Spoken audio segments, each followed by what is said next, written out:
But right now, football or any sport is not competing against the other sports. They are competing against Netflix, HBO, Amazon. They are competing against Twitter, Instagram, TikTok. And for kids, those are much more exciting right now because it's videos of 60 seconds and they can change every 30 seconds if they don't like it. That was former Spain international Gerard Piqué. Since retiring, he has been trying to reshape football. His project, a chaotic seven-a-side league. It features short halves, constant action and cameras everywhere, and has a broadcast style that feels closer to Twitch than television. Called the Kings League and founded in 2022, it has since quietly grown into one of the most watched live football products on the internet. But here's the thing, Piqué isn't an outlier. Across Europe and beyond, a wave of ex-professionals and online personalities are building football formats that look nothing like the traditional game, and thousands are showing up for it. Germany and the UK have the Baller League, which is backed by Hummels and Lukas Podolski, and their roster is wild. Then there's Toni Kroos' Icon League with streamer Elias Nerlich, the Queen's League, which is the women's version of the Kings League. There's the Soccer Tournament, or TST, World Sevens Football, and many more. All of them have emerged with their own ideas of what faster, tighter, and more watchable football could look like. And even though there are different leagues, they are all answers to the same question. What does football look like when you build it for the modern football fan? But shorter match formats isn't new, and neither is its popularity across the world. So why has this trend suddenly caught on in the last few years? What does this rise of parallel formats tell us about the future of the game? And is it finally time for traditional football to adapt? This is Football Explained. This is not the first time someone has tried to shrink football to fit a new moment. In the late 1970s and 80s, the United States built an entire industry around indoor football. The Major Indoor Soccer League, MISL, turned football into something that looked and sounded much closer to ice hockey. It used boards around the pitch so the ball rarely went out, pumped music through arenas, and promised what one writer called an Americanized version of the beautiful game that delivered end-to-end action and goals, and more goals. At its peak, MISL crowds averaged well over 6,000 fans per game, with some clubs regularly pulling in close to 10,000. It proved that if you compress the sport, move it indoors and lean into entertainment, you can build a serious audience. But it also showed how fragile that model can be. The league folded in 1992 after 14 seasons, when operating costs outgrew what the business could sustain. In England, the same era produced its own experiments. The London five-a-sides packed Wembley's Empire Pool from the 50s to the mid-90s. Fast indoor scraps, packed arenas, and even tailored for evening telly. The National Five-a-side scaled it up in the late 60s, dragging clubs from all over England and Scotland into 4-minute half shootouts at Wembley Arena, perfect for midweek highlight reels. By the mid-80s, the Football League doubled down with what they called the Guinness Soccer Six: short halves, shooting zones, six-a-side mayhem.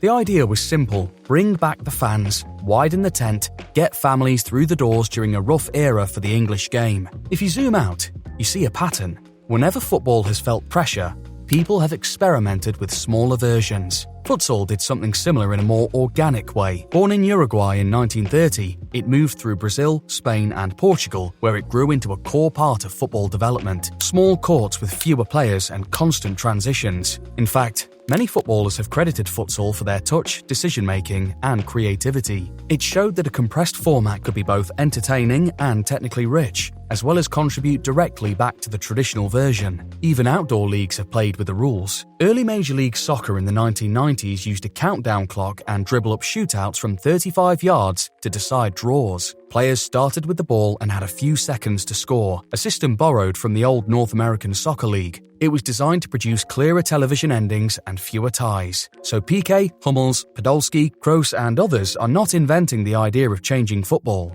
They are part of a long history of people trying to squeeze the game into new shapes. But what's different now is the world surrounding these experiments, a world shaped by a device we spend most of our time on.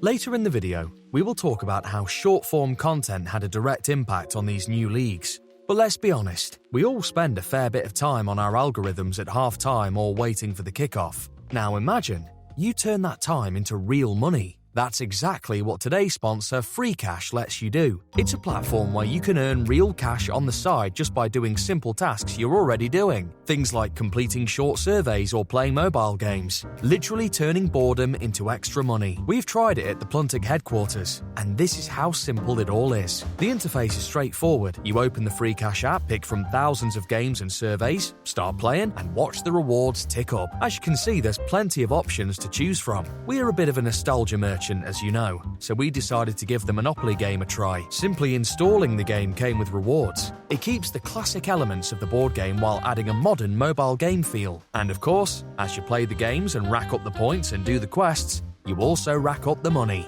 FreeCash has a low first-time withdrawal threshold. You only need $20 to cash out the first time. And after that, there's no minimum withdrawal requirement. And you can get that using PayPal, Amazon gift cards, and more. With a built-in referral system as well, earn even more by inviting your friends. You can check Trustpilot's reviews for their 4.8-star rating as well. Essentially, if you want to earn some quick cash on the side, then you should give this a shot. Complete a couple of tasks, see your balance go up, and then cash out however you want. Because honestly, if you're already spending time on your phone, you may as well get something back for it. Link is in the description, or scan the QR code to get $5 to start with. Now, back to the story. The modern version of this story starts with one uncomfortable reality for traditional football. For younger fans, the game is no longer competing mainly against other sports. It is competing against everything that lives on a phone. Multiple fan surveys pick up the same pattern, and research from YouGov and Deloitte back it up. Most Gen Z and even millennials now follow sport primarily through social platforms, not traditional TV. The picture is not that young people dislike football, it is that their default way of consuming it is chopped into smaller, shareable pieces that fit in between everything else on their feeds. You can see the effect everywhere. The Sidemen charity match, which is essentially an influencer football event, has sold out stadiums like Wembley, drawn millions of live viewers on YouTube, and generated an online footprint that rivals major domestic fixtures. That didn't happen overnight, but every year you could see a growing pattern. That's an indication that online content can translate to real-life conversions, and naturally, others took note. Kings League's finals have done something similar in Spain. Around 90,000 people filled Camp Nou for its 2023 Final Four, while streams across Twitch and other platforms peaked at more than 2 million concurrent viewers. And perhaps more importantly, these events show that fandom itself has shifted. Kids will queue for hours to watch the Sidemen, but might scroll past a mid-table Premier League match. Their emotional investment is now attached to personalities, not institutions, and that's a trend we have been seeing for a few decades now. What makes the likes of short-form football like the Kings League and its counterparts is not only its format, it is the timing, the technology, and the culture they are emerging into. These leagues are built for a world where nothing can be quiet for too long. The latter part of that statement is something that every industry has been grappling with for a few years now. Whether it's movies or music, if you can't keep the attention, you're off the feed. This all comes from the algorithm, so it's no surprise that these football formats also need to keep that in mind. Kings League 7-a-side played in 2 short halves with no draws and constant interventions. Secret weapon cards, countdown shootouts, dice moments that turn games into 3-on-3 duels, and presidents taking penalties. Piqué has said in interviews that if nothing meaningful happens every few minutes, young viewers will simply move on, and that even his own children struggle to sit through a full 90 minutes. It is also built around personalities rather than clubs. The 12 original teams were chaired by streamers and former players like Ibai, The Gref, and Kun Aguero. People whose audiences on Twitch, YouTube, and TikTok rival those of top clubs and national teams. So the viewers follow the presidents, just as much as the badge. Baller League applies the same logic to a different market. Influencers are not cameos, they are central, and that's true for both the UK and the US editions. The European version had Luis Figo, Alan Shearer, and Ian Wright on the touchline.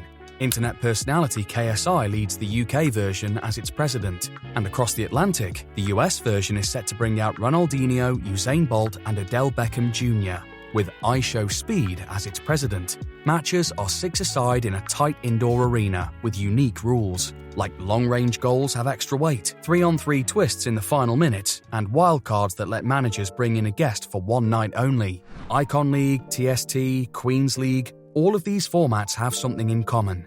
They merge sport with creator culture and always keep things moving. Kroos explains it best. A A large group of fans want a faster, more varied, more action-packed, more eventful game, with more goals and more entertainment. Matches are designed to be watched live, but also to be sliced into memes, clips, and storylines that live on TikTok, Instagram, and YouTube. They bring fans closer to the action through personalities than through institutions. And that points to something deeper. These formats are not trying to build lifelong loyalty. They are building moment-by-moment excitement, a model that matches how Gen Z interacts with everything else in their lives. They acknowledge shrinking attention spans without dissecting how a through ball can slice open the zonal defense. The structure of the game is tuned around spikes, twists, and talking points. Baller League leaned into this further with one of its most talked about experiments so far. They introduced a fully masked ex-professional known only as the Mystery Baller. His identity became a guessing game across social media, sometimes generating more conversation than the results themselves. For former players, these projects are a way to stay inside the game while playing by new rules. Instead of coaching within a federation or grinding through the traditional pyramid, they get to shape formats that speak to how football is actually watched now. And for younger players, especially those who never, quote-unquote, made it, these leagues offer something that didn't exist before: visibility, and perhaps more importantly, a second chance. But there's also another reason why it's turning a few heads. None of this happens without serious financial fuel, and the numbers tell you just how serious it has become. Kings League has already raised around €60 million to fund its global expansion, a figure you would normally associate with established sports properties, not a 3-year-old seven-a-side experiment. Its World Cup event in 2025 logged more than 34 million hours watched, with peak streams passing 3 million viewers across platforms, and on Twitch alone, the league hit over 1 million concurrent viewers, placing it among the most watched live sports broadcasts on the internet. Baller League has followed a similar trajectory. Its UK and German competition secured a major Series A round led by EQT Ventures worth more than €23 million, with total investment climbing further through additional rounds. That level of backing is more common in tech and gaming than in football, which shows how investors see these formats, not grassroots experiments, but scalable entertainment products. These are serious numbers, and brands have taken notice from the get-go. For Kings League, sponsorship now represents roughly 70% of its total revenue, far higher than most traditional football clubs. The likes of Adidas, Nike, Pepsi, and Samsung have all bought in because the audience these leagues attract is younger, more global, and far more active online. Broadcasters have bought in too. Sky Sports airs the Baller League in the UK. DAZN shows Kings League and the Queen's League across regions. These are networks that do not hand out slots lightly. They go where attention goes. And right now, attention is flowing into these formats. The production side mirrors all of this investment. The leagues operate from an arena that looks more like an esports stage than a football ground, with LED walls, sky cams, tunnel cams, and multi-angle replay systems. And increasingly, traditional clubs are treating these leagues as collaborators rather than rivals. Juventus provides facilities to Kings League teams. Marseille works with Kings League France clubs. Serie A openly calls it cross-marketing. This reveals that traditional football isn't fighting this, it's learning from it. Former professionals add sporting credibility to all this, but they also understand where the traditional game has gaps, where it slows down, where it loses younger viewers, and where action can be compressed without losing the essence of football. Their involvement makes the experiment feel legitimate rather than gimmicky. Put all these numbers together and the picture becomes clear. This movement becomes less random and more organised, financed, and designed, all to expand across borders and across the digital spaces where modern sport now lives. So ultimately, perhaps, these leagues are not trying to replace football. They are positioning themselves as a parallel industry with its own audience, its own structures, and its own economy, powered by streaming culture, creator influence, and investment that matches the ambition. Because one thing is often not talked about, that there are many who are currently not football fans who are also exposed to the snappier versions of it through their feeds. And there's every chance that the small clips and quick reels become a gateway to the traditional version, a marketing funnel to 90 minutes. In an ideal world, it's a win-win situation, but naturally, not many see it that way. For all the hype, investment, and celebrity attention, there is no guarantee these leagues will thrive in the long run. Not every match goes viral. Crowds and viewing figures can fluctuate. Some critics in Germany and Spain already describe parts of the format as noisy or confusing,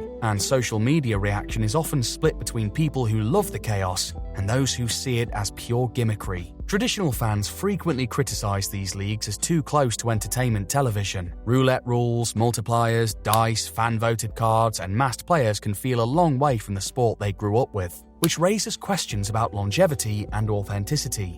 There is also a structural risk. These leagues depend heavily on streamer culture, celebrity involvement, and sponsor cycles. If major creators move on, if investment cools, or if the novelty fades, the ecosystem can become fragile very quickly. And with so many mini-leagues launching at once, there's also the question of saturation. History shows that only a few formats survive long-term. The rest either fade or become niche cult products. We have seen versions of this story before. Short-format leagues often burn brightly at first, but sustaining that light is difficult. So, the future is uncertain. These formats may grow, plateau, evolve, or disappear. Nothing is guaranteed. What seems clear is that they will not replace football. They were never really meant to. Instead, they reveal something important about how the sport is changing, how it is watched, and how it fits inside a world shaped by streaming, creators, and constant motion. All this talk has frequently taken the conversation towards the league that must not be named, but that's for another day. Traditional football will survive, but it will almost certainly borrow ideas from this parallel universe. If the past decade was about VAR and analytics, the next decade may be about personality, interactivity, and entertainment. Not changing the sport itself, but changing the way it meets its audience. Football has always commanded attention on the big rectangle. Today, it also has to do it on a much smaller one.